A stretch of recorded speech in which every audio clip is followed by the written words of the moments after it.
Galera, continuando então com as nossas questões sobre socialismos, né, relacionando com revoluções industriais, organizações operárias, formas de manifestação, né? Vamos lá então fazer mais algumas coisas aqui, comentar mais alguns conceitos, retirar mais algumas dúvidas para podermos auxiliar vocês aí no processo. Então, compartilhar com vocês a tela para que a gente possa fazer.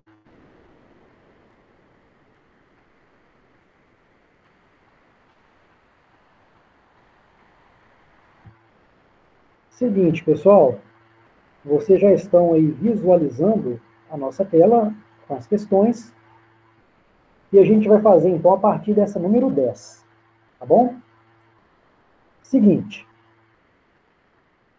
a questão coloca assim, ó, a criação de um proletariado despossuído, cultivadores vítimas de expropriações violentas repetidas, foi necessariamente mais rápida que sua absorção pelas nascentes manufaturas. Forma-se uma massa de mendigos, ladrões e vagabundos, desde o final do século XV e durante todo o século XVI. Na Europa Ocidental, foi criada uma legislação sanguinária contra o ócio. Os pais da atual classe operária foram castigados por terem sido reduzidos à situação de vagabundos e pobres. A legislação os tratava como criminosos, voluntários. Ela pressupunha que dependia de seu livre-arbítrio continuar a trabalhar como antes. Então, é uma citação aí do Karl Marx, né? Então, pessoal, a gente está vendo o avanço da miséria, da desigualdade social, geradas pelo avançar do sistema capitalista. As transformações econômicas e sociais costumam gerar profundas alterações no chamado mundo do trabalho. A situação apontada por Marx refere-se ao processo histórico, letra A então, das revoluções anticapitalistas ocorridas na Europa, contra as quais a burguesia determinou severa repressão. Pessoal, não, né? As primeiras grandes manifestações das quais Karl Marx trata se relaciona com um processo histórico que foi originado lá atrás na primeira Revolução Industrial, onde teve o processo chamado de cercamentos dos campos. O texto falou de quando as manufaturas nasceram, né? O primeiro momento em que grandes levas de trabalhadores se tornaram desocupados, vagabundos, como foi colocado no texto, foi a partir do cercamento dos campos. Ok? Então, olha a letra B. Revoltas operárias, como o ludismo, não, antes ainda, quando a indústria estava surgindo. Letra C, da Revolução Francesa, não, a gente tem que tratar da Inglaterra. Olha a letra D, do cercamento dos campos. Tudo bem, ótimo. Com o deslocamento de um grande contingente de despossuídos, de pessoas jogadas para fora, né, pessoal, de sua área rural de origem. Lembrando, o processo do cercamento dos campos fez com que a criação de ovelhas substituísse a agricultura. Não é verdade? Nesse sentido, pessoal, grande parte da mão de obra na Inglaterra era ocupada na agricultura.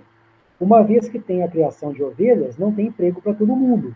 Então começa a gerar uma grande quantidade de desempregados que vão ter que ir para as cidades buscar algum tipo de trabalho. Legal? E vão ser a mão de obra barata que a indústria vai usar. Então a letra D de dado é a grande resposta dessa questão. Número 11. A número 11, ela traz uma questão grande. Então vamos lá, ver um textão aqui para poder fazermos análise, galera. Ela coloca assim, ó: os sofrimentos dos combatentes e da retaguarda levaram-nos a associar espontaneamente o regime capitalista e a guerra, a considerar que esta guerra não era a sua guerra, o prestígio das classes dirigentes que não souberam evitar o conflito nem abreviá-lo ou poupar as vidas humanas. Debilitou-se tanto mais quanto o enriquecimento rápido e especular de toda uma parte dessas classes contrastava com o luto e a aflição das massas. por um momento submergidos no início das hostilidades pela vaga nacionalista, os conflitos de classe reaparecem mais vigorosos e exacerbados por 4 anos de miséria. As classes dirigentes têm a consciência do fato e o medo do contágio revolucionário cria, em seu meio, um intenso terror que se manifesta na vontade de destruir este novo Estado, onde, pela primeira vez, o socialismo transporta-se do terreno da teoria para o das realidades. A união do mundo branco está rompida. Doravante não haverá mais neutros, conscientemente ou não, em relação à Revolução Russa, objeto de receios e repulsa para uns, de esperança para outros, que se classificarão governos, partidos e simples particulares. Então, pessoal, essa questão número 11, ela trata de revoltas contra o sistema capitalista vigente. Então, a partir da descrição do autor, é correto afirmar que, letra A, o socialismo seria a única solução para evitar uma luta de classes. Gente, segundo o pensamento socialista e também derivado lá de Karl Marx, pelo contrário, o socialismo estimularia a luta de classes. Marx convoca o povo para a luta de classes. É a luta de classes que vai derrubar o sistema capitalista. Não é isso? Letra B, então. O medo do socialismo levaria o empresariado a apoiar ações contrárias. Isso provocou mais tarde o estabelecimento do fascismo e do nazismo. Isso é uma verdade, pessoal. O que está sendo falado aí na letra B é o seguinte: o avanço do socialismo gerou um medo tal para a classe média e para a burguesia que muitos correram para regimes de extrema direita a fim de se proteger e proteger o seu capital, certo? Então, nesse contexto, o nazifascismo cresce forte. Bom, o que está sendo afirmado aí é uma verdade. A letra B, então, faz muito sentido. Letra C. A passagem das ideias do socialismo à prática levou toda a Europa a se conscientizar do perigo comum. Não, de jeito nenhum. Havia aqueles que na Europa eram contrários ao socialismo, mas havia aqueles que eram a favor. Certinho? Letra B. A união do mundo branco rompeu-se após a Revolução Russa, provocou reflexos imediatos na libertação dos povos coloniais. Pessoal, na época da Revolução Russa já não há mais povos coloniais. Ok? Letra E. A Europa saiu da guerra mais nivelada politicamente. A gente não pode afirmar isso não, pessoal. A Europa saiu da guerra com uma desigualdade social ainda maior. Então a resposta também é a letra B. B de bola, ok? Vamos fazer a 12 e coloca assim, ó. A queda da burguesia e a vitória do proletariado são igualmente inevitáveis. Os proletários nada têm a perder com ela, a não ser as próprias cadeias. E têm um mundo a ganhar. Proletários de todos os países, univos. Essa frase é famosa, hein, pessoal? Esse trecho foi extraído do Manifesto Comunista de Karl Marx e Engels, escrito num contexto histórico marcado pelo quê? Então, vamos analisar aí todas as alternativas para ver qual delas diz respeito ao contexto histórico do Manifesto Comunista e do surgimento da ideia de socialismo. Letra A.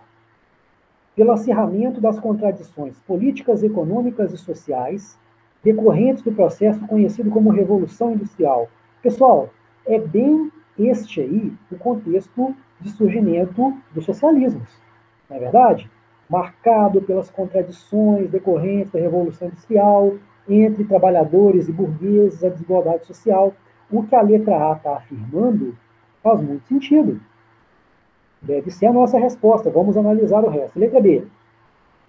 Pelos conflitos entre trabalhadores e patrões, que começaram a pontuar os países capitalistas a partir da ocorrência da Revolução Russa. Gente, essa questão do trabalhador contra o patrão, ela existe desde muito tempo, desde muito antes, inclusive, da Revolução Russa. Lembrando, a Revolução Russa é do século XX. A gente está falando aí de socialismo e de lutas operárias que vem desde o século XIX. Ok? Letra C. Pela afirmação dos Estados Unidos como potência imperialista. Isso, gente, só com a Primeira Guerra Mundial. Também é século XX. Letra D. Pelo confronto entre vassalos e suzeranos. Isso é Idade Média, pessoal. Fora de cogitação. Letra E. pelo incremento das contestações populares às diretrizes políticas implantadas pelos regimes totalitários ou autoritários que floresceram na Europa na primeira metade do século XX. Já havia socialismo há muito tempo, galera, desde o século XIX. Socialismo não é um fenômeno do século XX. Show de bola? Então, letra A é a resposta da 12. Vamos passar então para 13, pessoal. Olha só. O socialismo real agora enfrentava não apenas seus próprios problemas sistêmicos, insolúveis, mas também os de uma economia mundial mutante e problemática, na qual se achava cada vez mais integrado. Com o colapso da URSS, a experiência do socialismo realmente existente chegou ao fim, pois, mesmo onde os regimes comunistas sobreviveram e tiveram êxito, como na China, abandonaram a ideia original de uma economia única, centralmente controlada e estatalmente planejada, baseada num Estado completamente coletivizado. Ok. A partir do texto, então, é correto afirmar o que, pessoal? Letra A. Os países do socialismo real, como a União Soviética, acompanharam, em parte, as mudanças da década de 70 e sobreviveram sem reformas. Gente, a gente pode parar de ler por aí. Os países do socialismo real não sobreviveram. O socialismo real não deu certo. Aquele que sobreviveu foi a China, mesmo assim porque fez reformas muito cedo. Já na década de 60, ali, finalzinho da década de 60 para 70, a China já estava se abrindo a uma economia um tanto quanto capitalista, um tanto quanto socialista. Ok? Letra B. Nos anos 1980, as reformas econômicas e políticas, como por exemplo a perestroika, colocaram os países do socialismo real no rumo do capitalismo, substituindo a ação estatal pelo mercado, com ênfase em privatizações e na abertura para o capital estrangeiro, medidas que obtiveram pleno êxito. Pessoal, a gente pode parar de ler aí, porque existe muita crítica sobre a glasnost e a perestroika, né? E principalmente essas medidas aí de abertura ao capitalismo não tiveram êxito. Esses países sofreram e ainda sofrem com desigualdades sociais e econômicas muito grandes, inclusive desemprego e atraso tecnológico. Ok? Letra C. A unidade do bloco do socialismo real foi motivada pelo equilíbrio da estrutura política dos estados em se adaptar às necessidades da economia de mercado. Gente, se é socialismo real, não está adaptado à economia de mercado. Entendeu? Economia de mercado é uma marca do sistema capitalista. Letra D. Nos países do socialismo real, os problemas externos, isso é, da economia mundial, a partir dos anos 1970, responsáveis pelas oscilações do comércio internacional, prevaleceram sobre os problemas internos. Gente, problemas internos sempre foram os piores dentre os ex-países socialistas. A burocracia, a desigualdade social interna, o desemprego, ok? Então, problemas externos não sobressaíram sobre problemas internos, não. Letra E é o que sobra para a gente, né? Letra E ela tem que estar certa. Coloca assim: além dos problemas internos da própria estrutura política endurecida pela burocracia e pelos autoritarismos, os países do socialismo real, a partir dos anos 1970, já inseridos no mercado mundial, enfrentaram o baixo desenvolvimento técnico-científico e as tensões sociais ensaiaram sem êxito, nos anos 80, reformas políticas e econômicas para manter a unidade do bloco socialista. Perfeito, pessoal. Lembrando, os países do bloco socialista entraram profundamente numa crise na década de 80 e 90, quando o mundo socialista acaba. A glasnost, a perestroika não deram certo e isso evidenciou a ruína do chamado socialismo real. Ok? Bom, então, pessoal, aqui a gente termina mais uma bateria dessas de exercícios, tá ok? Grande abraço para vocês, então, e até a nossa próxima aula aí, pessoal.